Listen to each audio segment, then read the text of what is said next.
নমস্কার বন্ধুরা, তোমরা সবাই কেমন আছো? আমি তো খুবই ভালো আছি। আরও একবার আমি তোমাদের সামনে আরও একটি নতুন ভিডিও নিয়ে চলে এলাম। তো তোমরা দেখতে পাচ্ছ, তো তোমাদের সামনে আর একটা নতুন ভিডিও নিয়ে চলে এসেছি। তো দিলখুশ ভুবন ব্লগসের তরফ থেকে সকলকে জানাই দিলখুশ ভুবন ব্লগসে স্বাগত। তো ভিডিওটা তোমরা প্রথম থেকে শেষ অবধি দেখতে থাকো, আশা করি তোমাদের খুবই ভালো লাগবে। আজকে দেখতে পাচ্ছ এখানে মা কালীর উৎসব। এই জায়গাটা হচ্ছে ঠিক দেঘাটের পাশে চৌরাঙ্গী বাবার মন্দির। এই মন্দিরে আজকে প্রতিষ্ঠা দিবস। সেই প্রতিষ্ঠা দিবস উপলক্ষে আজকে এখানে উৎসবের আয়োজন করা হয়েছে। তার কিছু মুহূর্ত তোমাদের সামনে আমি তুলে ধরব। তো মন্দিরের চারদিক আমি আগে তোমাদের সামনে ঘুরে দেখাচ্ছি, তারপর পুরো চিত্র তোমাদের সামনে আমি তুলে ধরছি।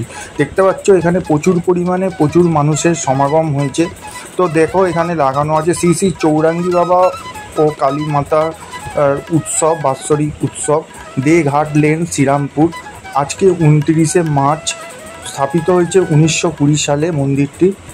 তো আজকে 29শে মার্চ, সেই উপলক্ষে আজকে এখানে মায়ের প্রতিষ্ঠা উৎসব পালন করা হচ্ছে। দেখতে পাচ্ছ পাশেই গঙ্গার ঘাটের ঠিক পাশেই এই মন্দির অবস্থিত।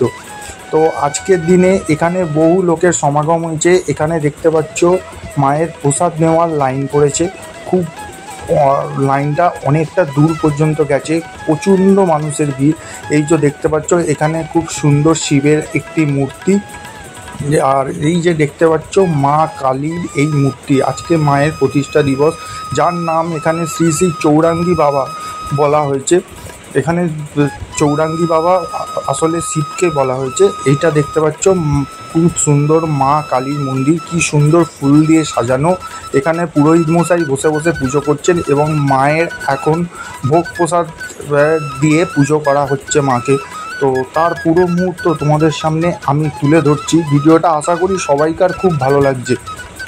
দেখো এদিকে চারদিক তোমাদেরকে ঘুরিয়ে দেখাচ্ছি, পাশে গঙ্গার ঘাট, আর এইখানে সব লোকেরা বসে আছেন প্রসাদ নেবার জন্য, অধীর আগ্রহে বসে আছে। এছাড়াও এখানে চেয়ার টেবিলেরও ব্যবস্থা করা হয়েছে। আর এইটা হচ্ছে সোজা চলে গেলে হচ্ছে আমাদের এইদিকের কলেজ ঘাট।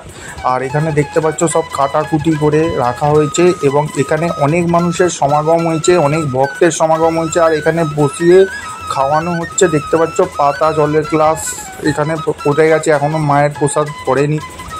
তো এই জায়গাটা অনেকটাই বড়, এখানে অনেক লোক বসে আছে, অধীর আগ্রহে অপেক্ষা করছে ঠাকুরের প্রসাদ পাওয়ার জন্য। আর এখানে দেখতে পাচ্ছ প্রসাদ সব রাখা আছে, আলু ভাজা, ভাত, এখানে হচ্ছে পোস্ত, এখানে হচ্ছে ঢোকার তরকারি, সমস্ত রকম অনেক রকমের খাবারের আয়োজন করা হয়েছে।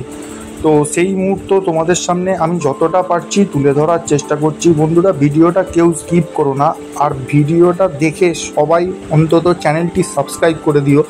ভিডিওটা দেখে কেউ বেরিয়ে যেও না। আর তোমাদের সামনে যথাসম্ভব চেষ্টা করছি তুলে দেখানোর, এবং মায়ের মূর্তির একদম সামনে আমি চলে এসেছি। তো দেখো মাকে কি কি ভোগ দেওয়া হয়েছে। এখানে সমস্ত রকম যা যা আয়োজন করা হয়েছে সমস্তটাই মাকে দেওয়া হয়েছে। আর মায়ের মূর্তিটা খুব সুন্দরভাবে ফুল দিয়ে সুসজ্জিত করা হয়েছে। তো বন্ধুরা, তোমাদেরকে পুরো মুহূর্তই আমি প্রথম থেকে শেষ অবধি তুলে দেখালাম। তো আমিও কিছুটা প্রসাদ বসে খাইনি, আমি নিয়ে চলে এসেছিলাম। প্রসাদগুলো ছিল খুবই অসাধারণ খেতে, আর ঠাকুরের প্রসাদ কারি বা না ভালো লাগে। আর দেখতে পাচ্ছ এখানে পোলাও, পনির থেকে আরম্ভ করে আলু পোস্ত, ভাত, তারপরে বোঁদে, পায়েস, পোলাও, তো ছানার তরকারি, সমস্ত রকমই ছিল এখানে। তো বন্ধুরা, আজকের মতো ভিডিওটা আমি এখানেই শেষ করলাম। ভিডিওটা ভালো লেগে থাকলে অবশ্যই লাইক করো, কমেন্ট করো এবং চ্যানেলটি সাবস্ক্রাইব করে দিও।